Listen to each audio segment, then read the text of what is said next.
بسم الله الرحمن الرحيم. الحمد لله رب العالمين، والصلاة والسلام على أشرف الأنبياء والمرسلين محمد بن عبد الله وعلى آله وصحبه وسلم. السلام عليكم ورحمة الله وبركاته. معالي مدير الجامعة، معالي رئيس المجلس، أصحاب السعادة، الوكلاء وعمداء الكليات وأعضاء هيئة التدريس والحضور الكريم والزملاء من المملكة العربية السعودية، سعيد أن أكون معكم جميعا وأن أستفيد من علمكم ورؤاكم، وأن يكون هذا اليوم يوما يبدأ معه تاريخ جديد في التعامل والتواصل بين المملكة العربية السعودية وإندونيسيا، ممثلة في مركز الملك عبد الله بن عبد العزيز الدولي وجامعة مالنج الحكومية. واللغة العربية ركن رئيس في التعليم الإسلامي، حيث ترتبط بأصول الدين وقواعده، ومن تعلم العربية فقد تعلم الدين. وجهود المؤسسات والأفراد تتكامل فيما بينها ليصبح خادم العربية في إندونيسيا مساعداً لمن يعمل في السعودية، ويكونان جميعاً عوناً لمن يقدم جهوداً في خدمتها في تركيا وإسبانيا وإفريقيا وعامة بلاد العالم.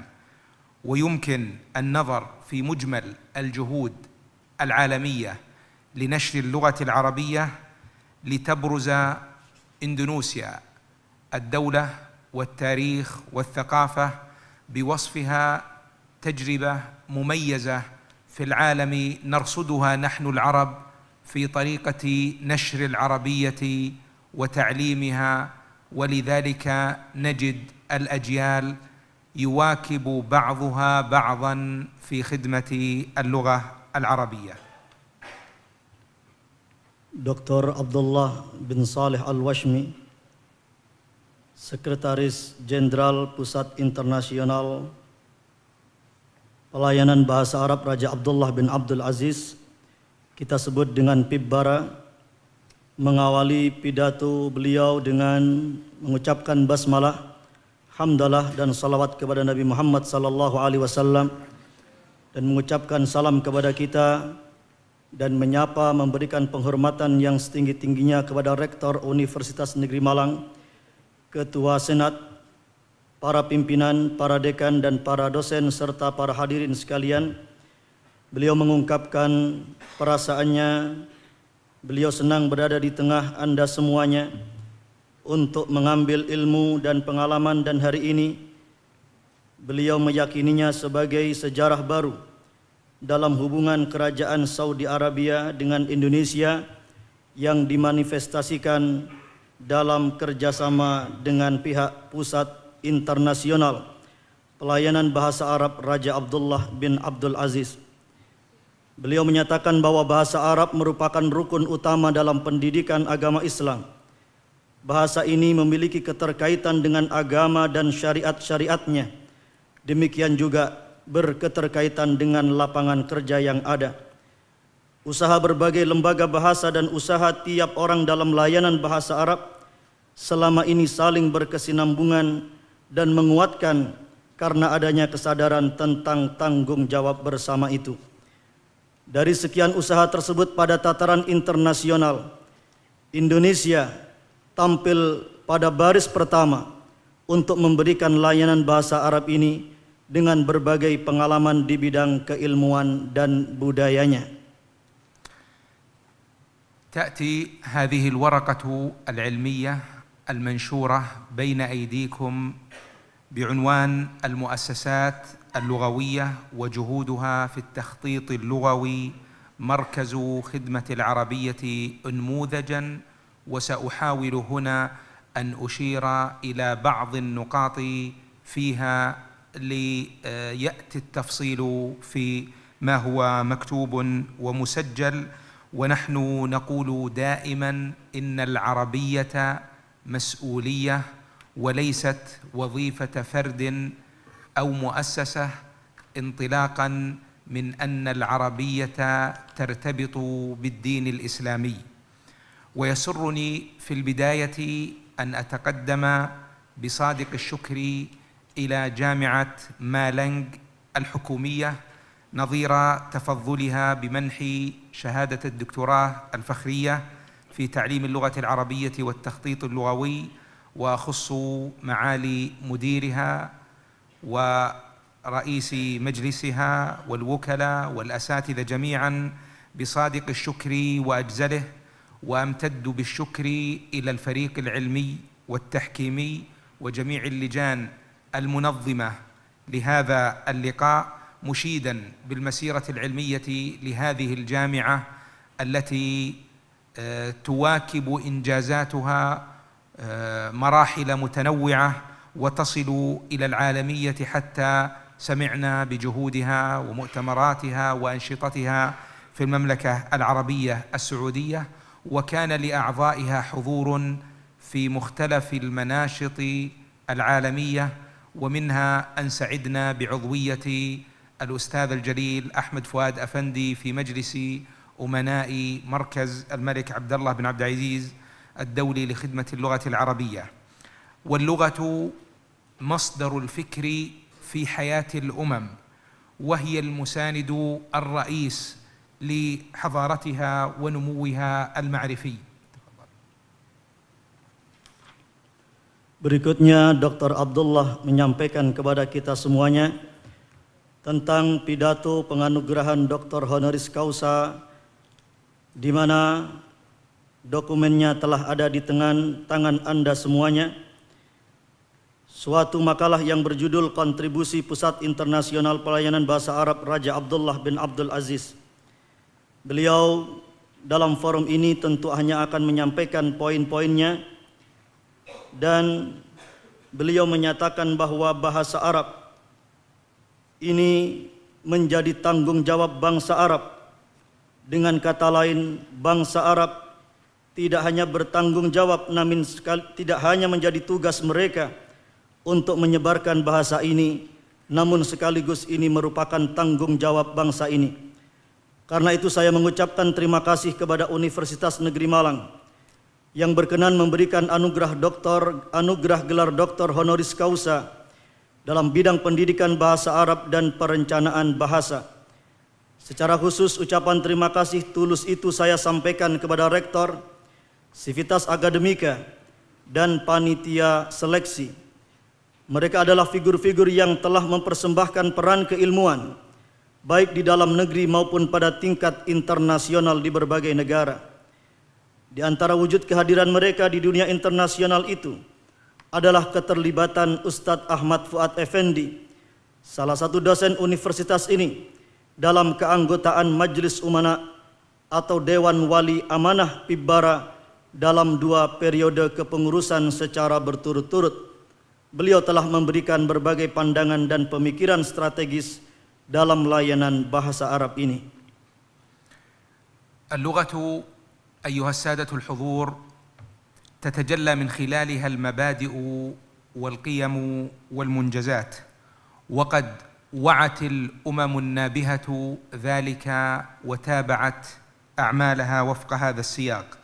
ولدينا نصوص عديدة تؤكد قيمة اللغة، وأهمها ما جاء من حديث القرآن الكريم عن اللسان، وأنه من آيات الله التي يتبادل الناس من خلالها المنافع في الدنيا بالتواصل المتنوع. بل درس العالم اللغة بوصفها نوعا من العملة النقدية، حيث ترتفع قيمة اللغة بكثرة مستخدميها. وليست اللغة العربية جديدة أو بدعا في هذا السياق، فهي لغة احتضنت الحضارة العربية والإسلامية مدة طويلة من الزمن، ولم يعد ممكنا الوعي بتاريخ الأمة الإسلامية ومقومات الدين الإسلامي بتفاصيله إلا من خلال التبصر بهذه اللغة. Bahasa adalah sumber pemikiran dalam kehidupan umat. Bahasa adalah penyokong utama bagi peradaban dan perkembangan ilmu pengetahuan. Oleh karena itu, suatu bangsa selalu berhubungan dengan bahasa. Dari bahasa dan bahasa apapun itu akan muncul prinsip, kebijakan, dan prestasi. Kaum cendekia, para pakar, dan seluruh elemen bangsa yang menyadarinya akan berusaha mewujudkannya. Hal ini ditegaskan dan diteguhkan oleh ayat Al-Quran tentang lisan sebagaimana menjadi tanda-tanda kekuasaan Allah Subhanahu wa Ta'ala, juga menjadi ayat-ayatnya yang berbicara di muka bumi. Karena itulah para hadirin sekalian, bahasa di dunia ini telah menjadi semacam mata uang yang naik turun secara fluktuatif tergantung tingkat penggunaannya di tengah masyarakat. Oleh karena itu, pandangan dan penjelasan yang muncul saat ini pun menyepakati tentang pentingnya bahasa serta dampaknya bagi kehidupan personal dan sosial. Bahasa Arab bukan sesuatu yang baru dalam konteks ini, karena dia adalah bahasa yang hidup dalam tekstur bangsa Arab dan umat Islam. Dapat dipastikan bahwa sejarah, kehidupan modern dan masa depan bangsa itu tumbuh bersenyawa dengan bahasa Arab, termasuk pula dalam dampaknya bagi tradisi penerimaan informasi atau talaqi, kecenderungan dan variasi outputnya. وقد كانت اللغة العربية في مدة من الزمن لغة العالم الأولى، وهي الآن تعيش تحديات مهمة ومعوقات تنهض من أجلها الأمة الإسلامية والعربية للمحافظة على لغة دينهم، ومع ذلك فهي إحدى اللغات الست المعتمدة في الأمم المتحدة، وضمن دائرة اللغات التي تتنافس في عدة مجتمعات، إضافة إلى أنها تمتاز بمجموعة من السمات التي تضمن لها الاستقرار والتماسك، فهي لغة القرآن الكريم ولغة التشريع الإسلامي، كما أنها لغة قومية للعرب. وانطلاقا من علم التخطيط اللغوي والسياسة اللغوية، فقد اجتهد المركز في بناء سياسات لغوية عامة جاءت في مسارات متنوعة. Bahasa Arab dalam sejarahnya adalah penguasa masa. Sekarang bahasa ini mengalami tantangan berat dalam konteks penggunaannya dalam dunia informasi dan pengajaran, serta dalam penggunaannya oleh kaum muda dan masyarakat secara umum. Meskipun demikian, bahasa Arab berkedudukan sebagai salah satu bahasa internasional yang berkesempatan untuk menyebar.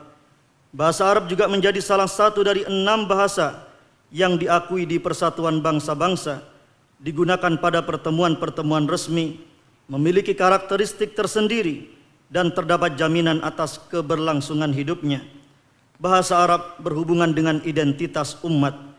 Bahasa ini adalah bahasa Al-Quran Al-Karim, bahasa syariat Islam, sebagaimana menjadi bahasa nasional bagi negara-negara Arab.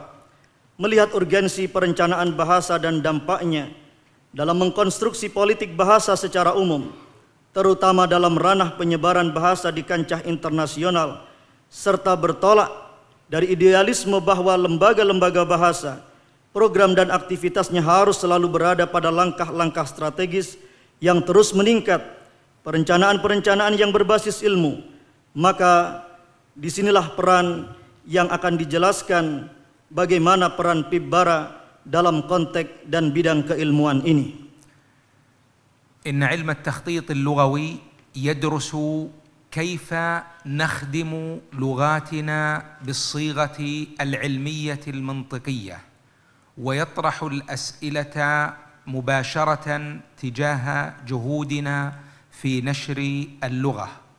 في الهند مثلا عام 1951 جاء في بعض الإحصاءات أن عدد اللغات 782 لغة، على حين أنه في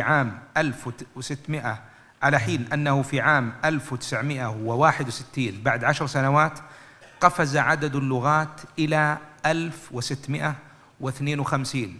هل معنى ذلك أن عدد اللغات تضاعف؟ ليس بالضرورة، وإنما أن مفهوم اللغة وطرق رصد اللغة وآلية متابعة نمو اللغات يتفاوت أمام الباحثين وأمام اللغات بشكل عام. Perencanaan bahasa selain berhubungan dengan pengajaran bahasa ini juga merupakan pertanyaan kritis langsung kepada kita tentang bagaimana usaha kita menyebarkan bahasa ini. Survei yang dilakukan tahun 1951 menyebutkan bahwa di India terdapat 782 bahasa dan dialek berbeda. Pada survei tahun 1961, angka ini melompat menjadi 1652 bahasa. Perbedaan kedua angka ini bukan berarti bahwa jumlah bahasa di India meningkat dalam kurun waktu 10 tahun. Namun fakta ini menunjukkan sebuah contoh kesulitan-kesulitan yang dialami oleh peneliti dalam mensurvei bahasa suatu daerah. Terdapat 210 bahasa yang satu di antaranya hanya dipergunakan oleh 1 atau 2 orang saja. يقولون إن سكان العالم ليسوا مليارات 6، وإنما هم يزيدون على 6000 لغة، فلم يعد العدد منحصرا بالأفراد، وإنما أصبح متعلقا باللغات.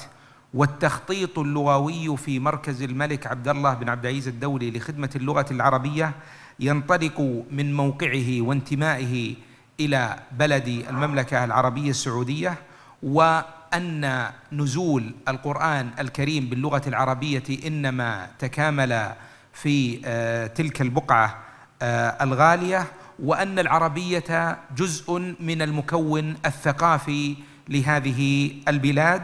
ولذلك جاءت العناية لأسباب متنوعة باللغة العربية، لا سيما أن الوصف الأول لبلدي هو العربية، فهي المملكة العربية. Fakta lain menyebutkan bahwa ternyata jumlah penduduk di dunia ini sangat berhubungan dengan pengguna terhadap suatu bahasa sebagaimana kami jelaskan dalam makalah kami. Demikian pula turunnya Al-Quran. Ini menjadi fakta lain untuk menyempurnakan bahasa di wilayah Arab ini, dan inilah yang memotivasi bangsa Arab untuk memiliki perhatian, terutama negara Saudi Arabia, karena kata Arab menjadi salah satu unsur dari nama negara ini, yakni Kerajaan Saudi Arabia.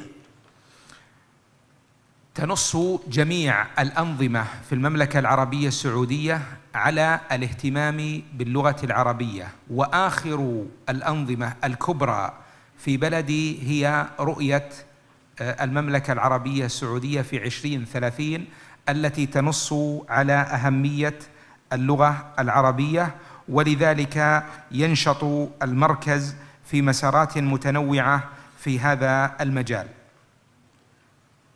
Seluruh elemen yang ada di Kerajaan Saudi Arabia memiliki perhatian, mengeluarkan berbagai macam undang-undang dan kebijakan terkait program dan kebijakan ini.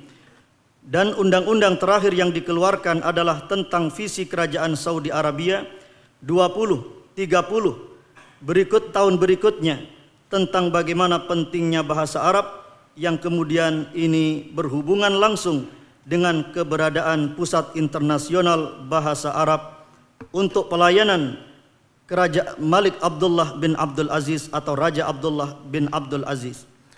أهم أهدافنا في التخطيط اللغوي هي 7 أهداف. الأول إثراء المحتوى العلمي في مجال التخطيط اللغوي، والثاني تنمية الثقافة والممارسات البحثية، والثالث تقديم أطر إرشادية متكاملة للدول العربية وغير العربية في مجال اللغة، والرابع تقديم المبادرات النوعية في مجال التخطيط اللغوي، والخامس الإسهام في ترجمة السياسات اللغوية إلى واقع عملي، والسادس تعضيد شبكة العلاقات البحثية والشراكات المؤسساتية، والسابع تأسيس قاعدة بحثية في ميدان التخطيط والسياسة اللغوية. Tujuan utama Pusat Internasional Bahasa Arab untuk pelayanan bahasa Arab Raja Abdullah bin Abdul Aziz ada 7. Yang pertama adalah memperkaya materi keilmuan dalam bidang perencanaan dan politik bahasa, serta menutup kekurangan dalam bidang pengetahuan kebahasaan Arab dalam bidang ini. Yang kedua, mengembangkan budaya dan melaksanakan riset dalam bidang perencanaan dan politik bahasa, mendorong para pemerhati dan spesialis kajian, serta memberikan perhatian dalam bidang ini. Ketiga, menyediakan kerangka kerja integratif bagi negara-negara Arab untuk memperbaiki aktivitas kerja dalam bidang perencanaan dan politik bahasa. Keempat, memberikan usulan-usulan yang memiliki hubungan dengan perencanaan masalah-masalah kebahasaan, pengaturan perencanaan dan kebijakan tersebut sehingga dapat menyamakan persepsi usaha, memanfaatkan berbagai kemampuan yang dimiliki, serta dapat melengkapi konsep kerja dalam berbagai proyek-proyek kebahasaan secara kumulatif. Yang kelima, berkontribusi dalam mewujudkan politik bahasa dalam tataran praktik sesuai dengan perspektif strategis dan program-program yang berbatas waktu dan bertahap. 6. Menguatkan jaringan hubungan dalam bidang penelitian dan kerjasama antar lembaga dalam bidang-bidang perencanaan dan politik bahasa, baik di negara-negara Arab maupun internasional. Dan yang terakhir, yang ketujuh, menetapkan basis penelitian dalam bidang perencanaan dan politik bahasa. أهم مجالات التخطيط اللغوي بناء النظام التشريعي الخاص باللغة كما صنعتم في إندونيسيا، وهو ما تعمل عليه مجموعة من الدول العربية، علما أن الدين الإسلامي حسم مجموعة من الخيارات الدينية حين قصرها على اللغة العربية، مثل الصلاة حيث يصلي الإنسان مستخدما المفردة الدينية ويكبر ويتشهد للدخول إلى الإسلام مستخدما اللغة العربية. وقد اجتهد المركز في وضع اللوائح والأنظمة ودراسة واقع اللغة العربية وتقويم التجارب المتنوعة وإطلاق قواعد البيانات المختلفة، إضافة إلى سلاسل بحثية عن واقع اللغة العربية في العالم. وكان من سعادة المركز أن عمل مع فريق من الباحثين الإندونيسيين لدراسة الحالة اللغوية، حالة اللغة العربية في إندونيسيا وجهود الإندونيسيين في هذا المجال. وسعدت بالاتفاق مع معالي مدير الجامعة لإطلاق مشروع بحثي في هذا المجال بالتعاون مع الجامعة. Selanjutnya beliau menyampaikan aktivitas dasar aplikatif Pusat Layanan Bahasa. Secara ringkas beliau menyatakan tentang bagaimana urgensinya menyusun peraturan dan regulasi sebagaimana telah dilakukan juga oleh negara dan bangsa ini, negara dan bangsa Indonesia, di mana salah satu urgensinya bisa terlihat ketika seseorang melaksanakan salat, bertakbir dan bersyahadat sebagai penanda masuknya dia dalam agama Islam, kesemuanya memakai bahasa Indonesia. Termasuk bagaimana kita meneliti realitas yang dihadapi oleh bahasa Arab. Dalam hal ini kita bicarakan di kerajaan Saudi Arabia dan di negara-negara Arab lain, di negara-negara Islam dan di dunia internasional secara keseluruhan. Beberapa hal yang kami sebutkan dalam makalah mendorong kami untuk membentuk suatu tim, dan telah kami bicarakan sebelumnya dengan Rektor Universitas Negeri Malang untuk pembentukan tim kerja ini, semuanya dalam usaha perencanaan dan peningkatan bahasa Arab. التفاصيل كثيرة والحديث عن التخطيط اللغوي متنوع ومتشعب، وأدعو هذه الجامعة العريقة لتخصيص باحثين في الدراسات العليا للكتابة عن واقع التخطيط اللغوي في البلاد العربية وهو موضوع بحثي مهم. أما المركز فإن ما قلت مما سبق يمثل جزءا من أنشطته، وهو يعمل في نشر البحوث العلمية المحكمة، إضافة إلى نشاطه في أمريكا وإسبانيا وتركيا وكوريا والهند وباكستان وأوغندا وبروناي والصين والبرازيل وموريتانيا وجميع البلدان العربية. وسعدنا بأن يكون برنامجنا في إندونيسيا متنوعا ومتعددا، وعلى رأسه النشاط الكبير الذي نفذ بالتعاون مع الجامعات الأندونيسية ومع إملا، إضافة إلى هذه الجامعة العريقة، وهو برنامج شهر اللغة العربية.